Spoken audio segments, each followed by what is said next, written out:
إن الحمد لله نحمده ونستعينه ونستغفره ونعوذ بالله من شرور أنفسنا ومن سيئات أعمالنا من يهده الله فلا مضل له ومن يضلل فلا هادي له وأشهد أن لا إله إلا الله وحده لا شريك له وأشهد أن محمدا عبده ورسوله أما بعد فإن أحسن الكلام كلام الله وخير الهدى هدى محمد صلى الله عليه وسلم وإن شر الأمور محدثاتها وكل محدثة بدعة وكل بدعة ضلالة وكل ضلالة في النار.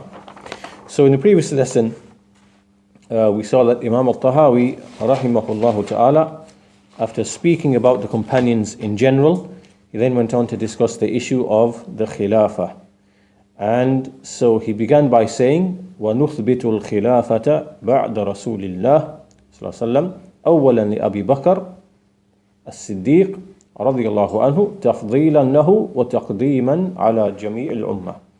That we establish the Khilafah after the Messenger of Allah صلى الله عليه وسلم, first of all for Abu Bakr as-Siddiq, because of his excellence and because he is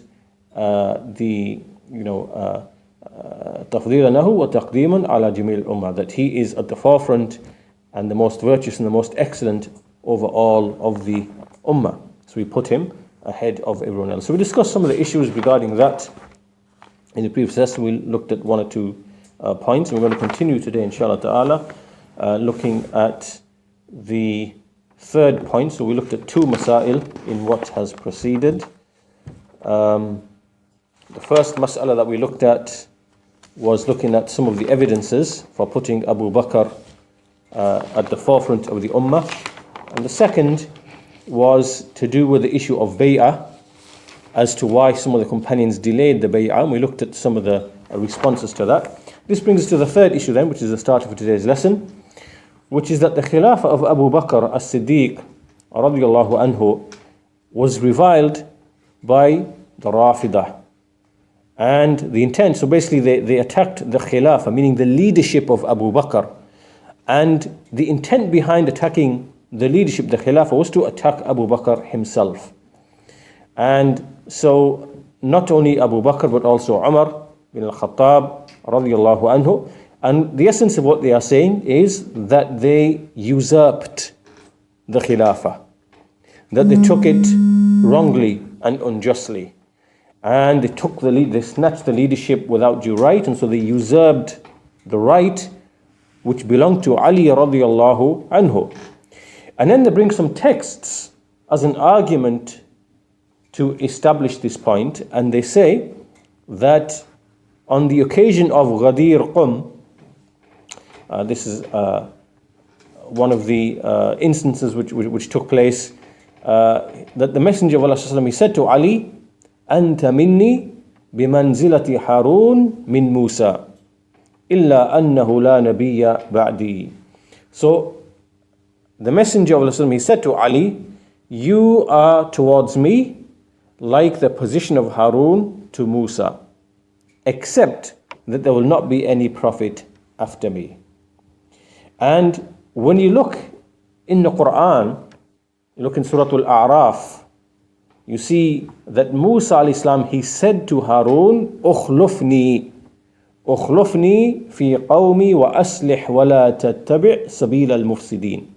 This is Surah Al-A'raf, Surah 7, verse 142. So when you take this hadith, the statement of the Messenger of Allah to Ali, and then you take this ayah in which Musa says to Harun, أخلفني, meaning that take over the affairs after me, with respect to my people, to the end of the ayah. So they then put these two things together and they say, see, Ali radiallahu anhu was the one who was deserving of taking the Khilafah. Why? Because of these statements that the Messenger of Allah said to Ali. He likened him to Harun and Musa. And Musa gave the leadership after him to Harun. So this hadith, we see that obviously it's reported by Muslim in his Sahih, and it's a well-known hadith in which he said this. But this hadith, the correct interpretation of this, is that this does not mean that Ali radiallahu anhu deserved the Khilafah. Absolutely. Because this hadith was made in the context of that specific journey. that specific incident. And, that specific instance in which the Messenger of Allah, he went out on a journey, an expedition. So when he went, then as he was on that journey, Ali became to him like what he mentioned in the hadith, in that specific journey. And he was happy that Ali should be with him in this position. And this obviously is something restricted only to time. It is not something which indicates that Ali is that Ali is given precedence in every single situation, because we've clearly seen there are other evidences that we looked at in the first issue, in which Abu Bakr is made to lead the people in the prayer. There are very clear statements made about Abu Bakr. So obviously you can't take this thing and then make it to be general in every single situation. And also we see the way to understand this is that when Abu Bakr, when he went to lead the people for Hajj in the 9th year of Hijrah, he was the Amir of Hajj. And Ali was sent with him. And he was sent with him in order to read a verse from the Quran. So the messenger sent him so that he could read the verse of the Quran. And this verse of the Quran had some significance. This verse is at the beginning of Surah At-Tawbah, in which Allah Azza wa Jal, he says, "Bara'atu min Allah wa rasulih ila alladhina ahadtum min al-mushrikeen." A declaration of innocence of Allah and His Messenger to those whom you have given a contract, or you have an agreement from the mushrikeen, that fasihu fil ard, that they should traverse the earth for 4 months, arba'ata ashhurin wa'lamu annakum ghayru mu'jizillah, and know that you cannot render Allah incapable. So now this was a declaration that the messenger wanted to be made by way of Ali, and the reason why he sent Ali with Abu Bakr for this purpose is that from the Arabs, the tradition amongst the Arabs is that the great and mighty affairs that concern the people will not be taken except from the man who's in authority, right? So in this case, the Messenger of Allah. Or if he's not able to come, then he will deputize someone and send him for that same purpose, right? So with that in mind, this is why the Messenger of Allah, he sent Ali bin Abi Talib, because he is a very close relative of his. And because Ali has been sent, and the people wouldn't have any reason to basically object and oppose, because this now is a very close relative of the Messenger of Allah, and there's no reason for any disputation or dispute regarding the matter. So he sent him in order to announce the freedom from the mushrikeen, with the meaning that after this year, after the 9th year of Hijrah, then no mushrik will come and perform Hajj. So this is a declaration, and so the person nearest to the Messenger of Allah was to make that announcement. So this means that Ali bin Abi Talib was sent with Abu Bakr as the leader and Ali bin Abi Talib as the follower.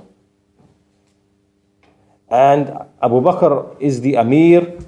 And so from all of this, we basically understand from all of this that when the Messenger of Allah, when he said to Ali that you are to me like Harun was to Moses, that this is a restricted time, restricted to the particular journey or the particular expedition that they were upon. And also another point that is mentioned here is that Ali bin Abi Talib, he was also from the people of the Shura. When after Umar bin al-Khattab, and Umar bin al-Khattab, he appointed these 6 to choose the Khalifa after him. So Ali was from amongst them. And they basically decided to choose Uthman. And Ali was amongst those who chose Uthman to be the next Khalifa.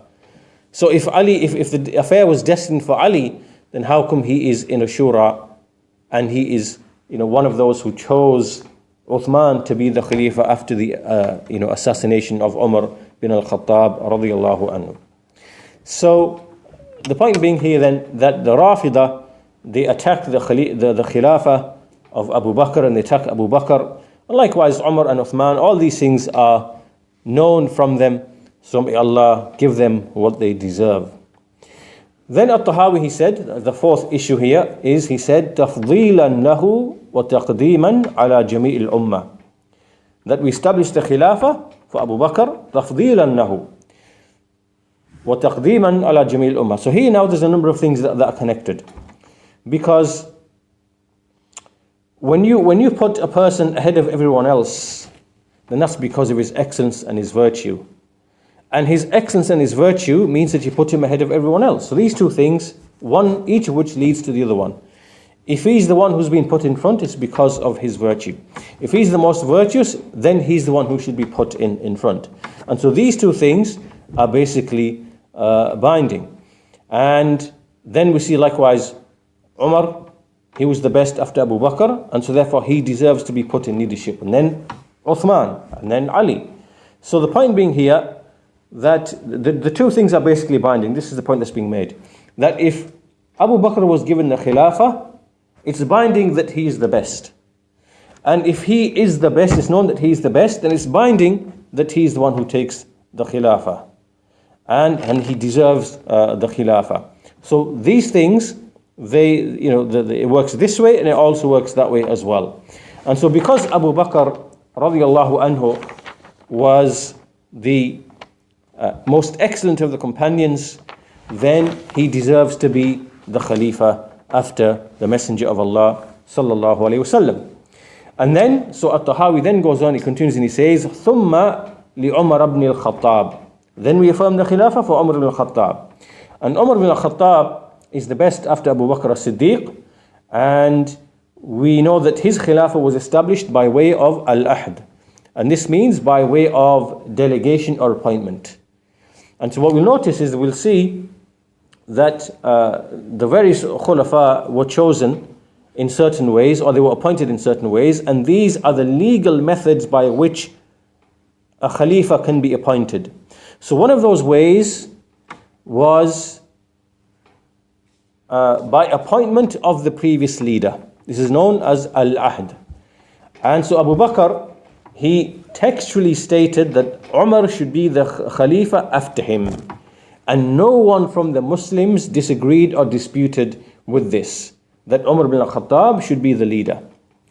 And as for the virtues and excellences of Umar ibn al-Khattab, there are so many, and he has many great positions and stations. First of all, the lands of Islam rapidly expanded during his rule, which means Islam spread to many different regions. Loads of people entered into the deen, and the kafara and mushrikeen, they were opposed and held at bay. And the Sahaba were able to go and travel to many different distant places. So this happened in the time of Umar ibn al-Khattab. And likewise, he was a person in his leadership, he used to be extremely harsh and serious upon himself and upon his family, meaning in terms of calling himself to account for his responsibility. And he was also, as we said, very strict in the issue of leadership, and he was very strong. The people held him in awe. And contrary to this, Abu Bakr was someone who was very soft and very gentle, and he was someone who would fulfill the needs of the people with a merciful heart and strive, with mercy and generosity. So we see that there's, in general, the historians and the scholars make a general contrast, but Abu Bakr in his leadership was better than Umar ibn al-Khattab.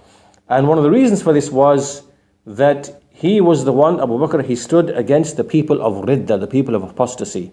So alongside him being a man who was gentle and compassionate and soft and whatever else, in the matter of the deen, he stood and he fought against the apostates.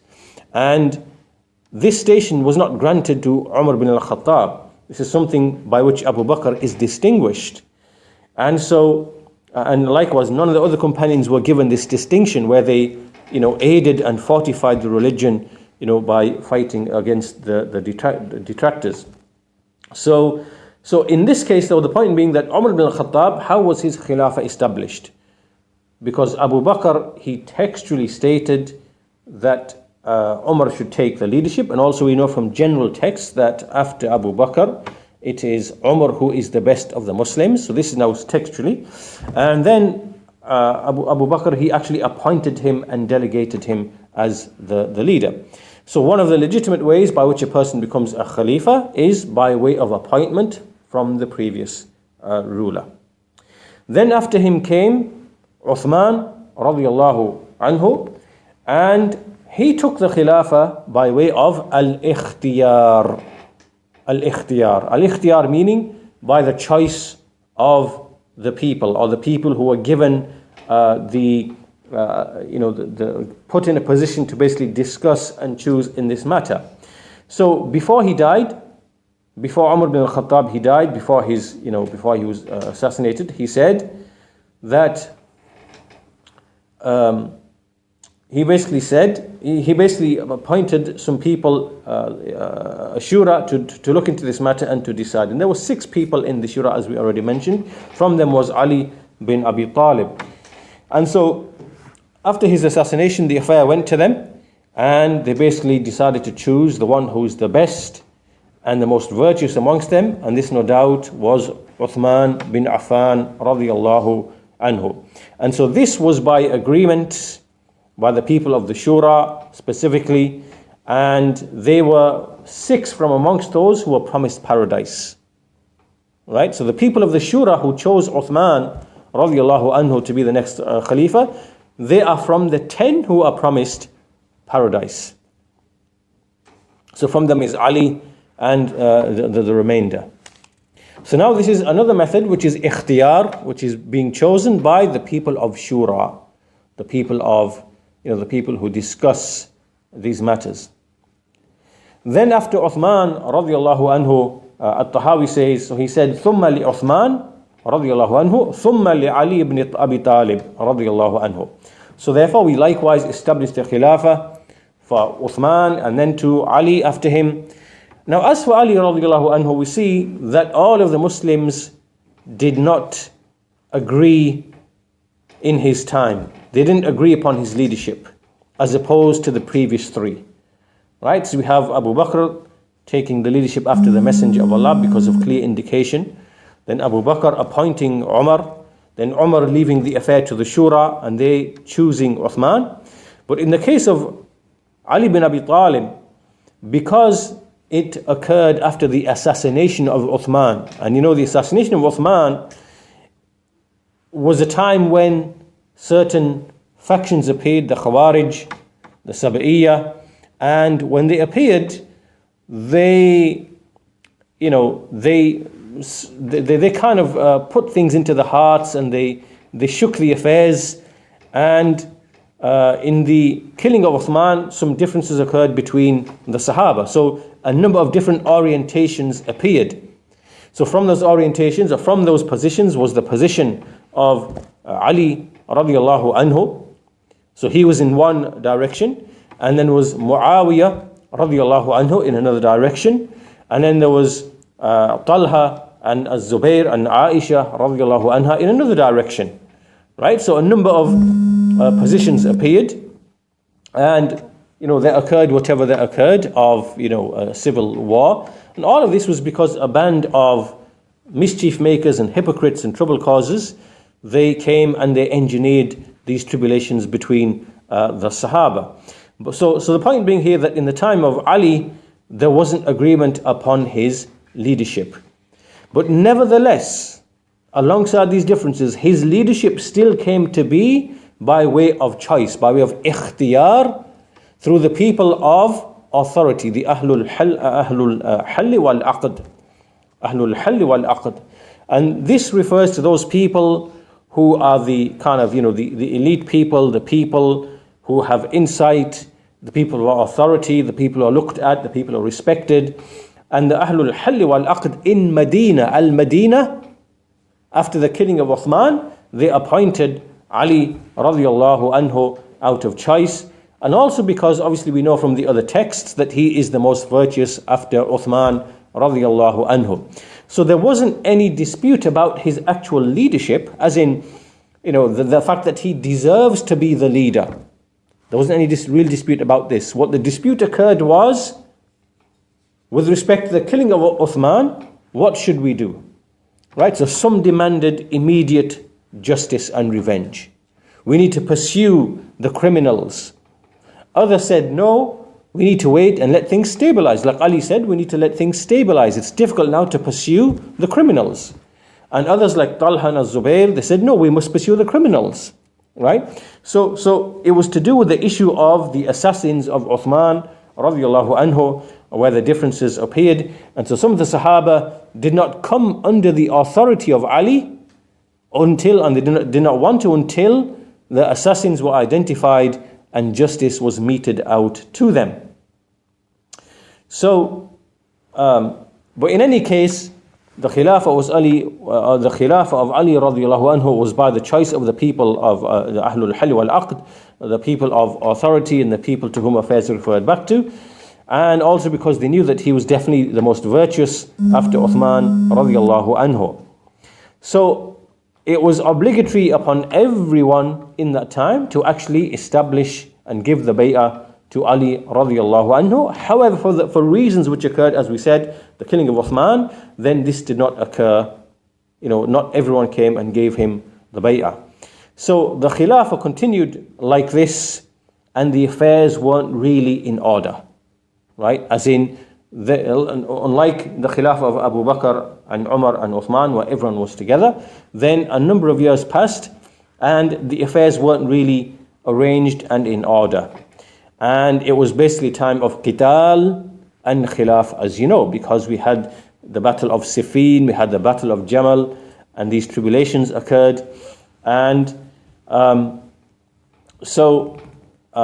any case, nevertheless, Ali's khilafah was chosen in that manner, and he was deserving of the khilafah, and he was deserving of having been given the pledge of allegiance. But for those situations and circumstances, that did not occur. So then after that, At-Tahaawiyyah, he says, وَهُمُ الْخُلَفَاءُ الرَّاشِدُونَ وَالْأَئِمَّةُ الْمَهْدِيُّونَ. So these four, Abu Bakr, Umar, Uthman, Ali, they are specifically referred to as Al-Khulafa Ar-Rashidun Al-Mahdiyyun. They are the rightly guided Khulafa. They are Khulafa, which means they are leaders. This is a neutral term. They are Rashidun, they're upon right guidance, Al-Mahdiyyun, and they are rightly guided. So now this statement here, when we say Al-Khulafa Ar-Rashidun Al-Mahdiyyun, this is clearly taken from the statement of the Messenger of Allah himself. عليكم بسنتي وسنة الخلفاء الراشدين المهديين من بعدي تمسكوا بها وعضوا عليها بالنواجذ. Upon you is to follow my sunnah and the sunnah of the rightly guided khulafa after me. Hold fast to it and bite onto it with your molars. So here we see that he described the khilafah in the statement al-khulafa ar-rashidin al-mahdiyin. So he described the khilafah as with ar-rushd. Ar-rushd. Ar-rushd means upon right guidance, correct guidance. And the reason why this specific ar-rushd he's mentioned is because there could be in the future someone who is a khalifa and he's not upon rushd, he's not upon right guidance. And in fact, the Messenger he actually mentioned that in some of the other statements, like the hadith of Hudhayfa. There will be after me leaders, la yastannuna bi sunnati, they do not follow my sunnah, they do not follow my guidance.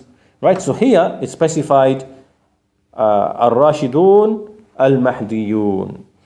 And so we see that just saying al-khulafa was not sufficient, because a khalifa, the word khalifa is simply a neutral term. It simply means to take over leadership.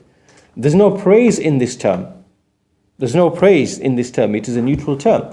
So they were specified as ar-rashidun al-mahdiyun. And likewise, there was an additional description given to them as well in another hadith. Al-khilafatu thalathuna sana. The khilafah will be for 30 years. Ala minhajin nubuwah. Upon the methodology of prophethood. Thumma yakunu mulka. Then it will turn into kingship. So we see that these four, Abu Bakr, Umar, Uthman and Ali radiyallahu anhum ajma'een, that their khilafah was described as with ar-rushd, and as being rightly guided, and as being upon the minhaj of the nubuwah. Right? All of this is in relation to this prophet of theirs, and this lasted, when you look at the actual measure of the years, we see it is 29 and a half, 30 years roughly of all of these four khulafa. So now there's some number of issues then to discuss regarding this, and the first of those issues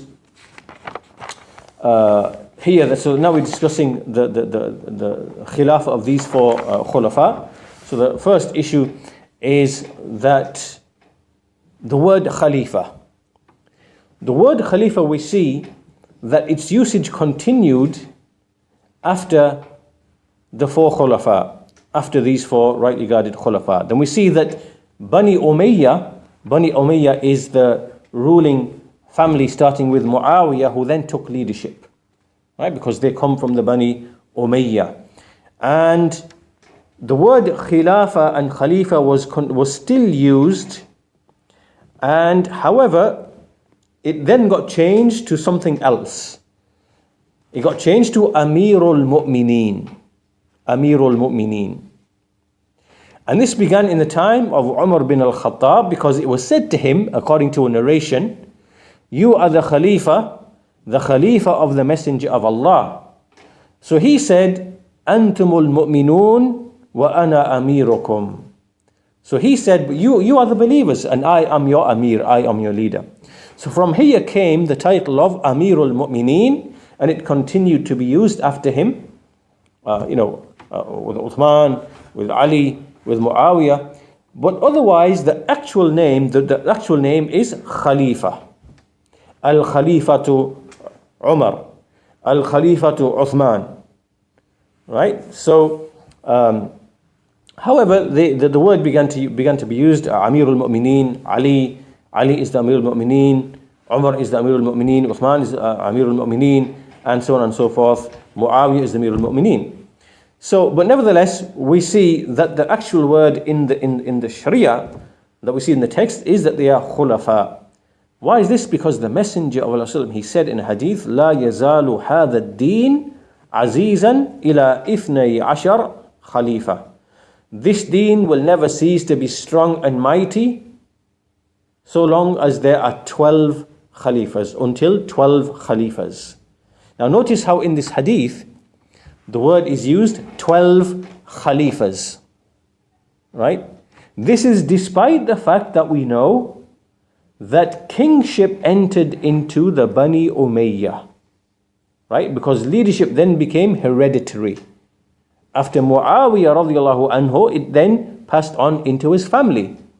So here we see clearly that the Messenger of Allah is using the word Khalifa for 12 khulafa after him. This is a clear evidence that the word Khalifa can be applied to a king. He's a king, and he is someone who succeeded in leadership. Right? This is clear evidence, because in one hadith we see that the Khilafah will turn from the minhaj of Nubuwah to kingship. And in another hadith we see that this deen will continue to be strong until there have been 12 Khalifas. Right? So there can be a king, and he can also be the Khalifa. There is no contradiction in that.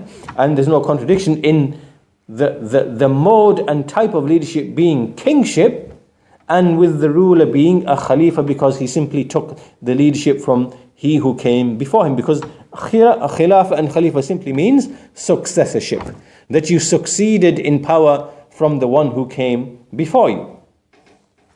So here we see in this hadith that also indicates that those who come after the 12 as well, that they can also be called khulafa.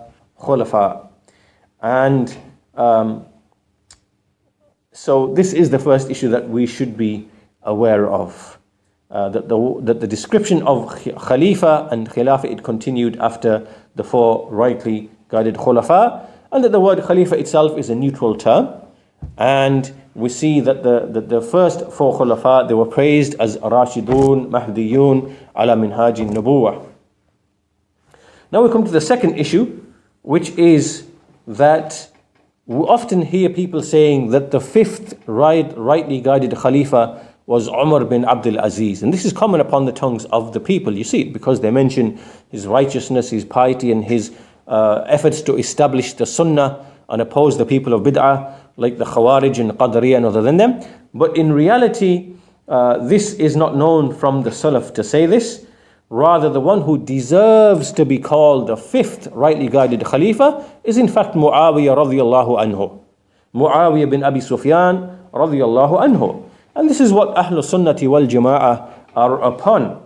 And this is in opposition to factions of the people of bid'ah, the ones who say about Umar bin Abdul Aziz, they say that he is the fifth rightly guided Khalifa, or the fifth Khalifa, or the Al-Khalifatul Rashid Al-Khamis, the fifth rightly guided Khalifa, and words which are like this.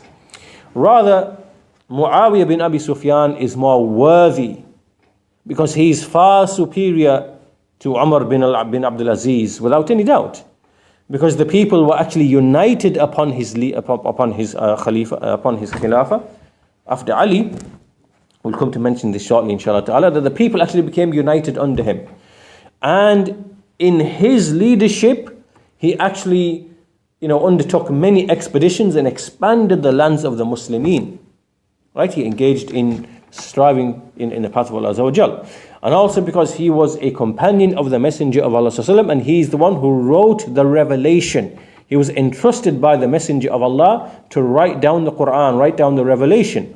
And Ibn Mas'ud radiallahu anhu said that indeed one of you spending an hour with the Messenger of Allah sallallahu is better than the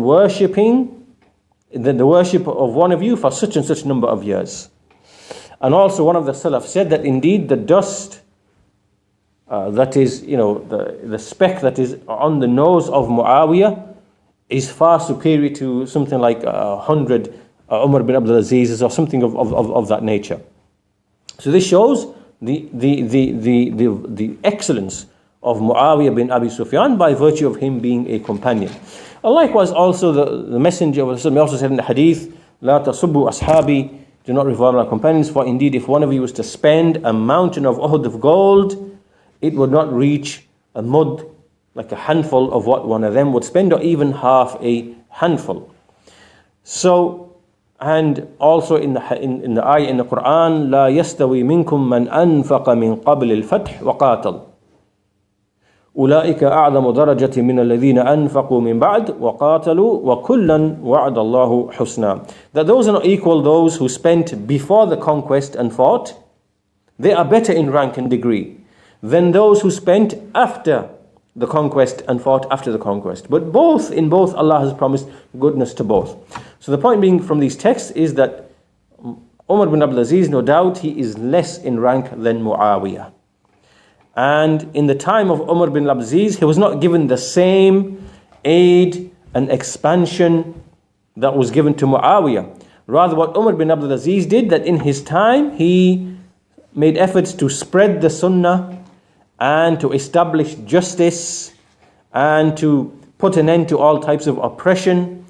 And his leadership only lasted really for a couple of years, for maybe 2 years. And so he set out to do many lofty things, and he achieved many lofty things, but the affair did not, completely, as the Shaykh says, lam yastaqim lahu al-amr, because he didn't live for that long. He only had leadership for maybe 2 or 3 years, 2 years at the most. And so for that reason, you cannot put Umar bin Abdul Aziz, you cannot put his leadership, and you cannot put him ahead of Muawiyah bin Abi Sufyan. So this is something that we should be aware of. And if anyone makes the likes of this remark, we say no, Muawiyah is more worthy and deserving to be called the fifth rightly guided Khalifa. This brings us now to the third issue. And in this third issue, we see that Al-Hasan bin Ali. Right? So now, after Ali, who is the fourth Khalifa, what happened is that after Ali radiallahu anhu was killed by the Khawarij, by the Khariji, Al-Hasan bin Ali, who was his son, and he is the grandson of the Messenger of Allah sallallahu alaihi wasallam, then the people gave him the pledge of allegiance to Al-Hasan bin Ali. And however, as you know, that this was already in the context of the murder of Uthman, and not everyone had come under the leadership of Ali, and there were issues that were taking place, right? The Khawarij had appeared, there was the Sab'iyya, and Muawiyah had not, come under the leadership of Ali, and people were demanding vengeance for the blood of Uthman and so on and so forth. And so Hassan took the leadership. However, when he saw the situation of what the Muslims were upon, I think his leadership lasted only maybe 6 months at the most, as is mentioned by Shaykh al-Islam ibn Taymiyyah and others. He stepped down from the Khilafah. He stepped down from leadership. And the reason he did that was in order to prevent further bloodshed and further tribulation. And this was a great and mighty decision that he took, in which there was great benefit for the Muslims. And it led to the word of the Muslims being united. And so he stepped down from the Khilafah, and Muawiyah bin Abi Sufyan, he took over the leadership. And this particular year, this year, the 30 Hijrah, it was known, not 30 Hijrah, it works out to be 40 Hijrah. 40 Hijrah. Then it became known as the year of the year of unity, Amul Jama'ah, the year of the Jama'ah, meaning that the year in which the Muslims came together and they were in agreement. And this indicates that this great noble companion Hassan bin Ali was a person of great piety and taqwa, and he knew that he was most deserving of being the Khalifa. He knew this, but he saw that the maslahah, the overall benefit, was for Islam and the Muslimin.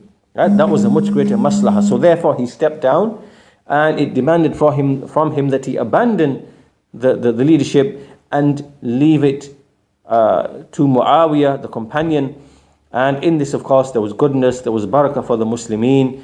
And so the Muslims, after that time, they lived for 20 years, roughly, while they were living in security and peace and strength. Because Muawiyah then, as you know, when Muawiyah, he took leadership, he then expanded, he engaged in many battles, and he made Islam to be spread.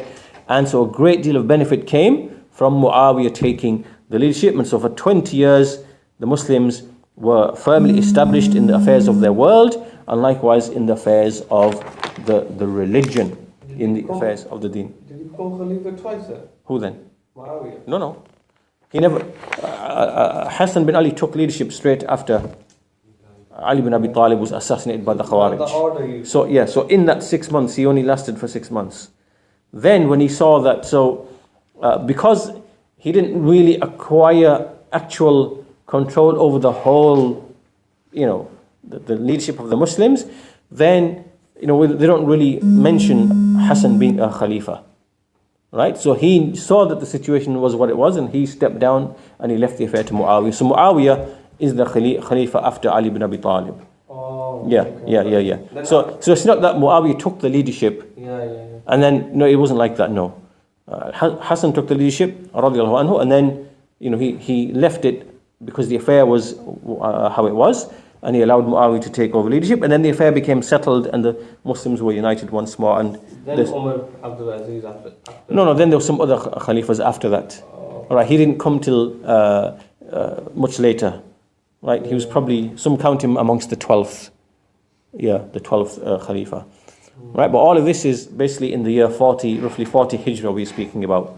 Whereas Umar bin Abdul Aziz came about 40, 50 years later. Yeah.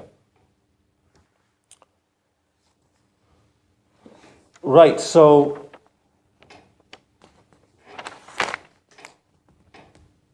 okay, so this brings us to, we can stop at this point, inshallah ta'ala. This brings us to an end of our discussion of the 4 Khulafa. And after that, At-Tahawi goes on to mention the 10 who are granted paradise. And inshallah, we'll leave this for the next lesson. We'll continue the rest of this discussion, inshallah ta'ala, in the next lesson. Walhamdulillahi Rabbil Alameen. وصلى الله على نبينا محمد وعلى آله وصحبه أجمعين.